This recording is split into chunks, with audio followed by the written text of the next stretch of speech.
할렐루야. 예, 우리 옆에 분하고 인사하실까요? 사랑합니다.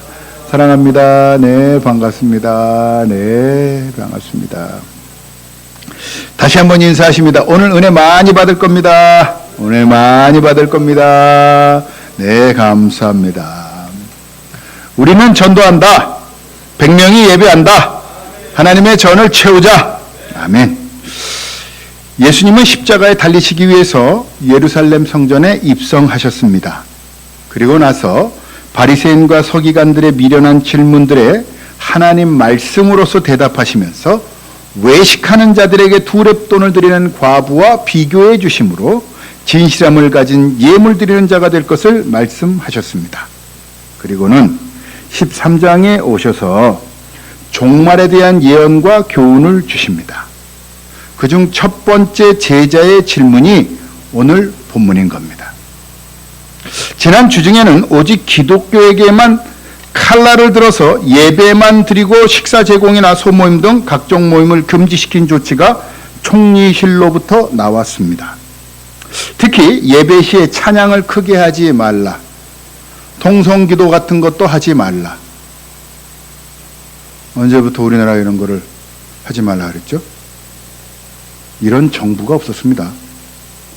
여러분, 우리의 선택이, 우리의 잘못된 선택이 이와 같은 결과를 만들어 온 겁니다. 저는 통합당을 뽑았는데 여하튼 뭐 그런 거 중요하지가 않고 우리 전체에 기도하지 않고, 저는 이 얘기를 들으면서 야, 우리 교회도 이렇게 예배 드릴 때 보면 찬양 안 하고 이러고 있는 사람들이 참 많던데, 기도하자 그래도 통성으로 기도합니다 죄 하는데도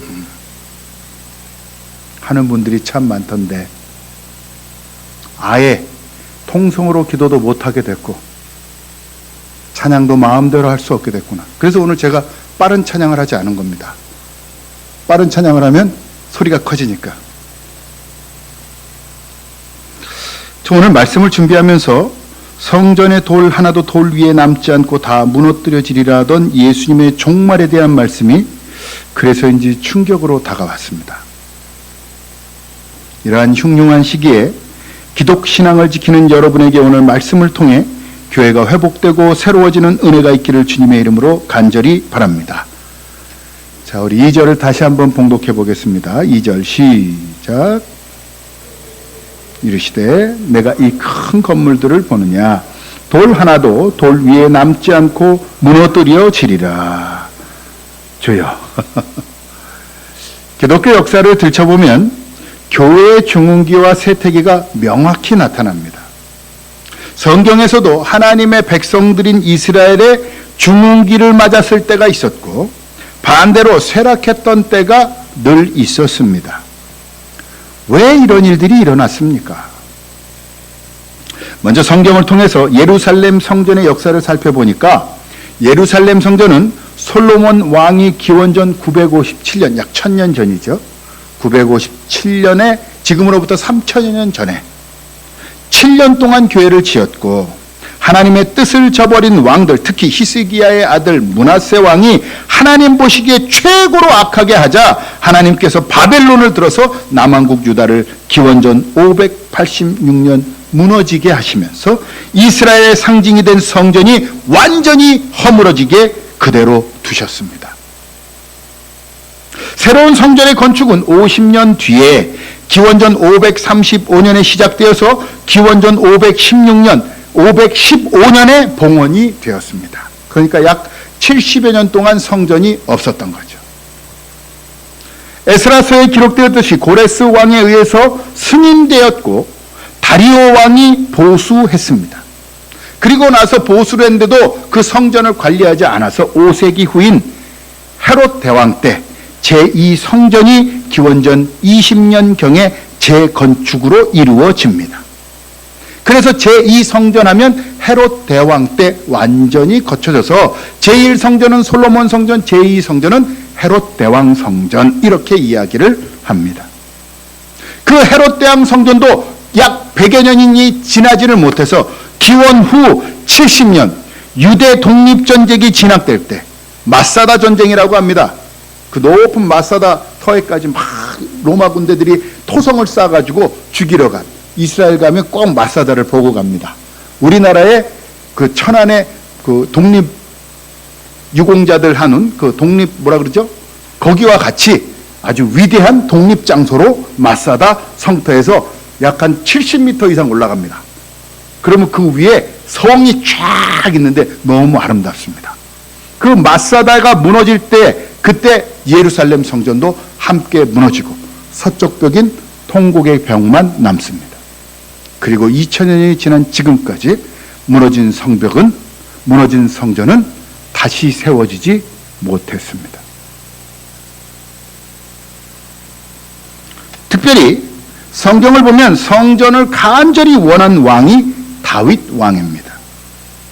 성막으로만 이어져 오던 하나님의 처소가 자신이 사는 다윗성보다 초라하니까 하나님의 성전을 짓고 싶어서 안달이 났었습니다. 그래서 하나님 주의 성전을 짓기 원합니다. 그러면서 여기저기 좋은 백향목이라든지 모든 나무들, 좋은 것들, 좋은 재료들을 다 모아서 예루살렘 성전을 지으려고 했습니다. 하지만 하나님은 다윗이 왕국을 확장하며 손에 피를 많이 묻혔기 때문에 너는 지을 수 없다. 그러니까 여러분, 성전을 확장하거나 성전을 건축하는 그 멤버들, 그런 사람들은 아무나 하는 게 아니에요. 하나님이 허락하셔야 합니다. 아무리 내가 그 안에 열정 있고 재산이 있고 뭐가 있어도 하나님이 성전을 건축하게끔 하는 사람은 꼭 있더라고요. 그래서 그의 아들인 솔로몬에 의해 성전을 건축하게 하셨습니다. 그렇다면 다윗이 어떤 사람이었을까? 다윗의 시편들과 다윗의 기록들을 보면 그가 철저한 예배의 사람이었음을 알 수 있습니다. 제가 참 좋아하는 토미 테니 목사님의 다윗의 장막이라는 책을 보면 다윗에 대하여 이렇게 이야기합니다. 다윗은 철저히 하나님의 임재를 바랬던 사람이다. 그리고 하나님의 임재가 성막에서 있음을 알았기 때문에 하나님께서 계신 곳을 더욱 아름답게 하기를 원했던 자이다. 하나님은 온전한 예배, 하나님이 임하시는 예배, 하나님께서 기쁘시게 받는 예배자들을 통해서 하나님의 성전을 세우시고 회복하신다는 겁니다. 에스라와 느헤미야서를 보아도 성전의 무너짐을 애통해하며 예배 회복을 위해 시금을 전폐하던 느헤미야를 통해 성전의 재건을 하게 하셨고, 학사이며 제사장인 에스라를 통해서 이방인과 결혼한 남자들이 이방의 여자들까지 버리게 하면서 순결성을 회복했을 때 성전을 재건하게 하셨습니다. 지금 이 시대, 여러분, 교회를 무너지게 하려는 때입니다. 그런데 세상의 압박보다 우리의 잘못을 먼저 인지해야 합니다. 우리가 올바른 찬양을 드리지 않으니까 하나님께서 우리로 찬양을 드리지 못하게 하십니다. 제가 몇 주 전에도 몇몇 분들한테 경고성 발언을 했어요. 찬양할 때 제발 입 좀 열어서 찬양하라고. 찬양을 몰라서 그러냐고. 우리 교회는 적어도 몇 주씩 반복해서 찬양하라는데, 우리 꼬마들도 김재영 이사님 놀라시더라고요. 우리 애들도 찬양하는 거 보고, 그죠? 지난주에 저 찬양 처음 보내드려요. 그죠? 전사님. 근데 은혜를 받으니까 아이들이 입을 열어 찬양합니다. 어른들 창피해야 합니다. 지금 여러분 찬양을 못하게 됐습니다. 큰 소리로 찬양하면 300만 원. 그게 건당입니다. 건당. 한 번에가 아니라 큰 소리로 찬양했으니까 300만 원 벌금. 통성 기도했으니까 300만 원 벌금. 제가 전에 말씀드렸죠. 벌금을 때린다고요. 그래서 교회를 접게 만든다고요. 그 사건이 지금 일어나고 있습니다. 제가 극우파들의 글들을 보다가 나중에 은혜가 안 돼서 없앴는데, 그때 봤던 것들이 그대로 지금 이루어지고 있어요. 심각한 정도로. 여러분, 그러니까 이럴 때일수록 더욱 통성으로 기도해야 됩니다. 이럴 때일수록 더욱 찬양을 해야 합니다. 더욱더 하나님을 높여드려야 합니다. 여러분, 찬양을 드리지 말라는 얘기는 하나님을 높이지 말라는 겁니다. 우리가 하나님에게 드릴 수 있는 유일한 것은 찬양밖에 없고 물질밖에 없습니다. 그런데 물질 드리는 거는 괜찮아. 왜? 물질에 너희들 마음이 있으니까 괜찮아. 그러나 하나님을 찬양하는 것이 안 돼. 이건 뭡니까? 우리의 마음을 드리는 건 못 드리게 하고 있는 겁니다. 전 그래서 오늘 눈물이 나는 겁니다. 찬양하는데 이 찬양을 못한다면 나는 하나님을 기쁘시게 하지 못하는 건데, 그러니까 눈물이 나는 겁니다. 여러분, 하나님 앞에 찬양을 금지시키는 때가 됐습니다. 무서운 때입니다. 여러분, 더욱 찬양해야 돼요. 더 하나님을 높여드려야 됩니다. 그게 막히면 여러분들의 인생이 막히고 마는 겁니다. 여러분, 기독교 역사에서 중세교회들이 하나님을 올바르게 예배하지 않고 자신들의 입속을 차리려고 면죄부를 발행하며 배를 불리려 할 때 하나님께서는 올바른 예배를 드릴 자들을 일으키셔서 종교개혁을 하게 하셨습니다.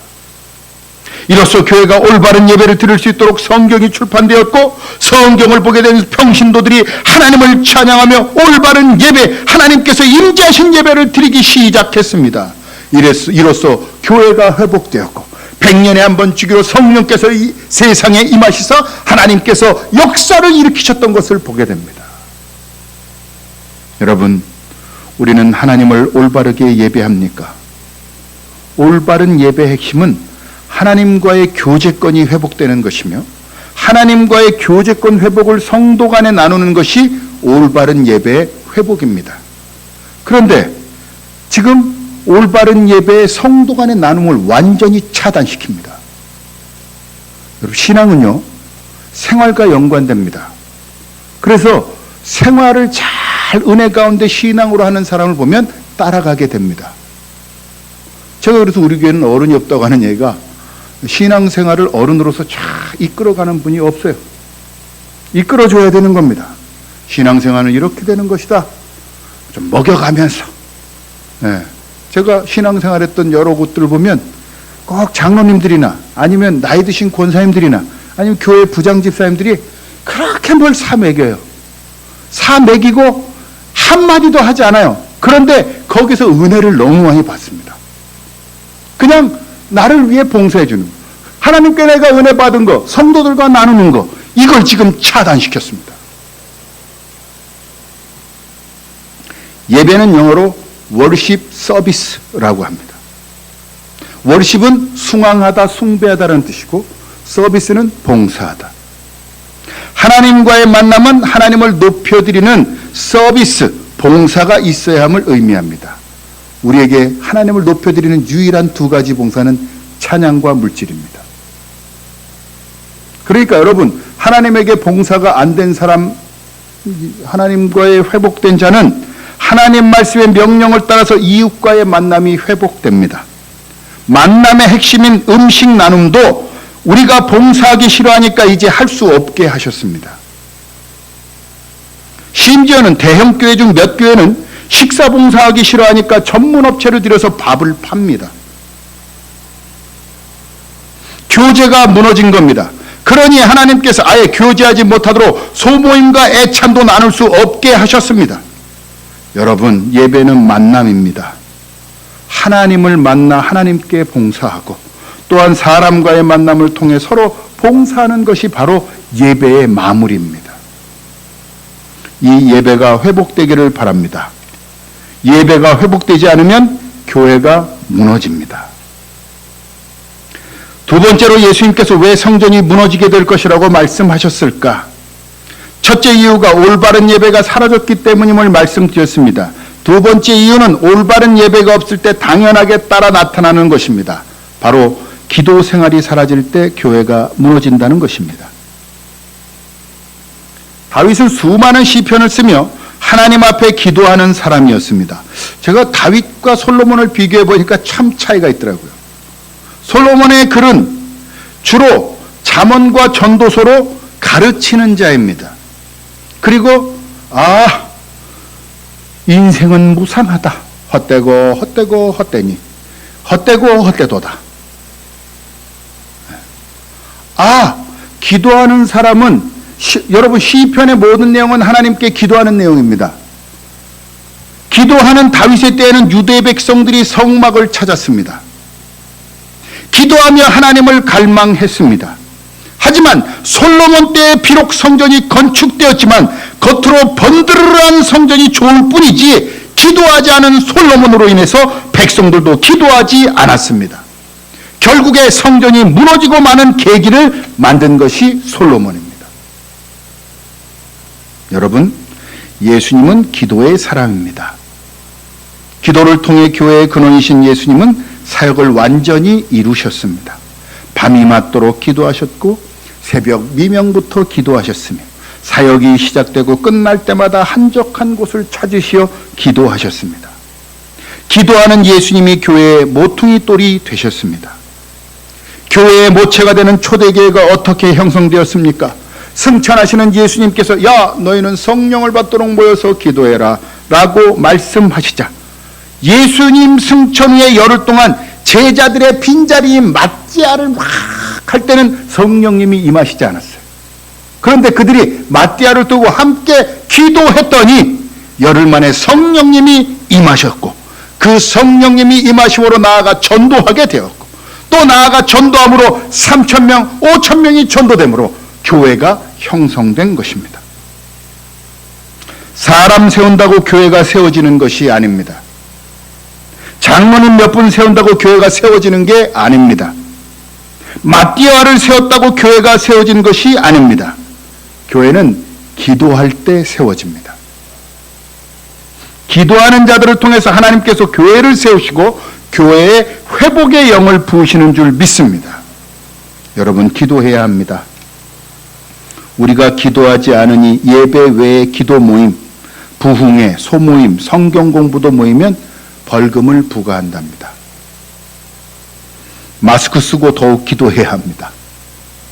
기도하지 않으면 돌 하나도 돌 위에 남지 않고 완전히 무너지고 맙니다. 새벽을 깨우러 와야 합니다. 예배마다 참여해서 뜨겁게 기도해야 합니다. 여기까지는 금요일 이전에 쓴 설교문입니다.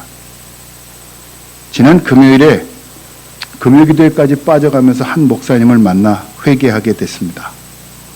그 목사님은 기도를 참 많이 하시는 분입니다.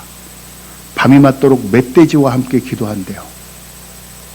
내장산에 올라가면 자기 기도처가 있는데 밤 되면 멧돼지들이 막 온대요. 근데 재밌는 게 멧돼지들도요, 대면식을 한 상태면 공격하지 않는답니다. 놀라게 하니까 공격한대요. 멧돼지들은요. 놀라게 하지 않으면 주야 하고 기도하면 기도하는구나 꼴꼴꼴 하고 그냥 지나간답니다. 참 재밌죠? 근데 요즘에 한 마리당 20만 원씩 멧돼지 잡으면 사냥꾼들한테 20만 원씩 줬거든요. 멧돼지가 오면 그 멧돼지가 온대요. 야, 너 살았구나. 너 살았구나. 그게 오히려 무서운 게 아니라 기도를 도와주는 자들이래요. 그 목사님이 제가 참 힘든 시기를 지나고 있다 이렇게 말씀드리자 제게 이렇게 말씀 주시는 겁니다. 목사님, 훈련하고 가르치면 군대 같은 교회입니다. 한 달 만에 뭔가 할 수 있지만 그냥 군대일 뿐입니다.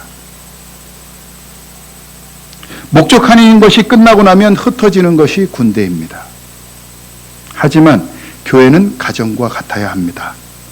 사랑해야 합니다. 오래 걸리고 인내해야 하지만 결국에 따뜻한 가정이 되는 것이 교회입니다.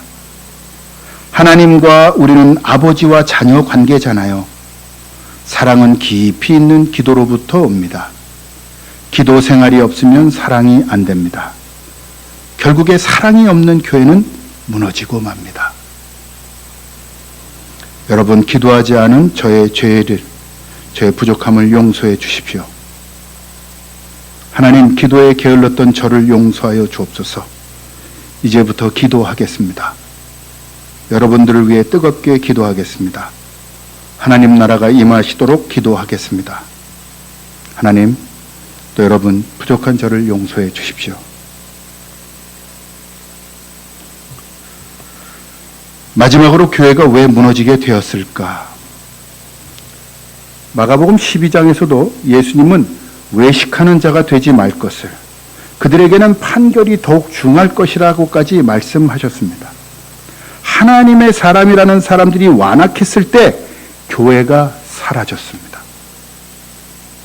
이건 역시 예배의 무너짐, 그로 인한 기도의 부재로부터 우리 생활에 직접적으로 나타나는 모습입니다. 완악하게 되는 이유가 무엇인가? 기도하지 않으니까 자신의 유익을 위해서 완악해지는 겁니다. 기도하지 않으니까 이기적이 되고 자기중심적이 되어서 완악한 모습이 나타나는 겁니다. 교회가 완악하다는 것은 기도하지 않는다는 증거입니다. 그렇게 완악해질 때 교회는 무너지고 맙니다. 하나님과의 관계의 핵심인 예배가 무너지면 기도하지 않습니다. 기도하지 않으면 사랑이 사라집니다. 사랑하지 않으니까 완악해지는 겁니다. 완악해지면 관계가 깨지게 되어 교회가 무너집니다. 이번 정부의 조치, 교회 예배 시 소모임과 식사 제공 금지의 건이 있자마자 총리실의 한 여자 집사님이 전화를 했습니다. 공무원도 식사 함께 하시죠? 소모임으로 회의하시잖아요. 그것도 하시면 안 되죠. 왜 교회에만 그렇게 적용하죠? 좋습니다. 틀린 것을 바로 잡아야 합니다. 잘못된 것, 뒤틀린 것들을 바로 잡는 것이 그리스도인들이 할 일입니다. 물론 교회의 본질을 훼손하는 일이기 때문에 우리는 일어나 이제 봉기해야 합니다. 그러나 여러분, 완악하게는 하지 말아야 합니다. 앞선 여집사님의 말투는 처음부터 끝까지 부드럽더라고요. 온유하게 말합니다. 제가 가만히 들어도 논리적입니다. 이렇게 해야 합니다. 완악하여 폭력을 쓰거나 폭언을 하는 모습을 그리스도인은 보여서는 안 됩니다. 그리고 무엇보다 사랑하는 마음으로 해야 합니다. 그렇게밖에 할 수 없는 공무원들을 불쌍히 여기는 마음이 있어야 합니다. 완악이란 무엇입니까? 논리적으로 안 되니까 완력과 폭력, 폭거를 행하는 겁니다. 그리스도인들에게서는 이러한 모습이 나타나서는 안 됩니다. 그러면 교회는 완전히 무너집니다. 항거하지 말거나 말하지 말라는 뜻이 아닙니다. 언제나 무슨 일을 하든지 부드럽고 따뜻하게 해야 합니다. 그것이 그리스도인들이 해야 할 일입니다. 십자가상의 예수님을 기억하십니까? 너무너무 억울한 일입니다. 잘못한 게 하나도 없지만 주님은 온유하고 겸손하게 모든 폭거들, 폭행들을 이겨내셨습니다. 그것이 그리스도인들의 성품입니다. 그리스도의 성품 담게 하소서, 담게 하소서, 그리스도의 성품이 나의 인격이 되게 하소서라고 이야기하면서도 완악하면 그것은 그리스도인이 아닙니다. 말씀을 정리합니다. 예수님은 성전이 무너져 돌 하나도 돌 위에 남지 않을 것이라고 말씀하셨습니다. 유대인들이 하나님을 갈망하는 예배가 아닌 돈 주고 재물을 사고 팔므로 하나님이 아닌 돈이 예배 대상이 되었기 때문에 교회가 무너지게 되었음을 알게 하십니다. 뿐만 아니라 교회가 올바른 예배를 드리지 않으니 기도 생활이 이루어지지 않으므로 무너지고 말았습니다. 또한 기도하지 않으니 사랑이 없어 그리스도인의 삶이 완악하여 교회가 무너지고 말았습니다. 하나님만을 갈망하는 예배가 회복되기를 바랍니다. 예배의 회복으로 우리의 기도가 회복되기를 바랍니다. 우리의 기도가 회복됨으로 우리의 삶이 완악이 아닌 온유하고 겸손한 그리스도의 성품이 나타나기를 바랍니다. 이로써 무너진 교회들이 회복되어 하나님 나라가 이 나라 이 민족에 회복되기를 주님의 이름으로 간절히 축원합니다. 기도하시겠습니다. 하나님을 갈망합니다. 하나님이 임재한 예배를 정말로 바랍니다. 하나님을 뜨겁게 경험하기를 원합니다. 하나님 우리에게 임하여 주시사 우리의 기도가 회복되게 하심으로 우리 안에 사랑이 넘침으로 세상을 대하여 완악한 그리스도인이 아니라 정말로 하나님의 사랑을 드러낸 자, 온유하고 따뜻하고 부드러우며 사랑이 넘치는 자들 되도록 겸손한 자들 되어지도록 우리의 삶 속에 그리스도의 모습이 나타나게 하여 주시옵소서. 오늘 주님을 간절히 소망하며 이 자리에 나온 자들의 하나님 아버지 연약한 부분들을 강하게 하여 주시옵소서. 하나님 아버지 병든 부분들이 낫게 하여 주옵소서. 나사렛 예수 그리스도를 명하노니 더러운 사단마귀 코로나19 병균은 주님 사랑하는 자들에게서 떠나갈지어다.